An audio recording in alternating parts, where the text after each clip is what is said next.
Hey guys, we're going to be looking at Module 5, Homework A, Tab 1, Parts 2 and 3. So I'm going to be uploading this video, this exact video that you're watching right now. I'm going to be uploading it twice under two different titles. And this is going to be my first title, this is going to be my second title. So if you've seen one or the other already, you probably don't need to watch this just because the answer for, Part 3 will kind of show up in Part 2 and vice versa type of thing. Just because we're thinking about the physics of both of them. So this is Module 5, Homework A, Tab 1, Part 2, which is electric field and charge density, and then Part 3, which is charge density, area, and charge. So when a metal plate is charged, the charge accumulates on its surface, and this charge creates an electric field.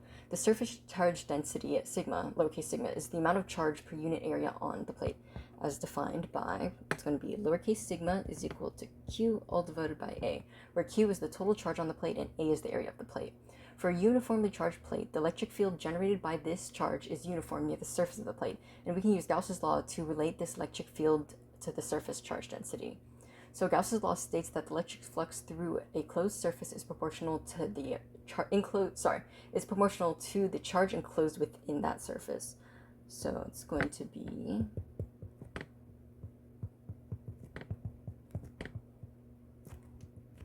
QENC. So where vector capital E is the electric field, D of A, which has the vector sign, which is right here, is going to be the differential area element, and Q enclosed is the enclosed charge, and epsilon sub-zero is the permittivity of free space, which is vacuum permittivity. So we have to choose a Gaussian surface to apply Gauss's law, and we're going to be assuming that the surface with an infinite charge of uniform charge density. So the electric field is uniform and perpendicular to the surface, so the flux through the sides is 0, and the flux through the top and bottom is given by E times A.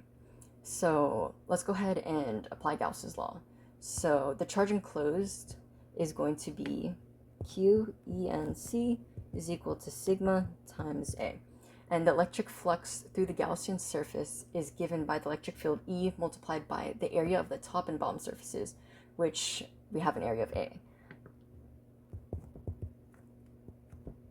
Which I don't know if we've quite gotten to yet in the lectures. So we already have Part 2's answer, or Part 3, I think this is Part 3's answer, which is charge density, comma, area, comma, charge, where that should just be our answer right there. It should be just sigma times capital A. And if we keep going and keep working on the other part.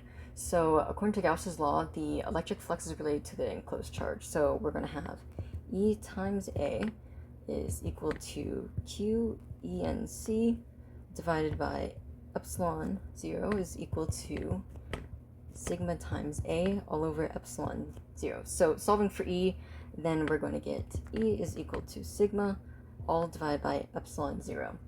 And that is going to be our answer for, is this Part 2? Part 3? This is Part 2's answer, I believe.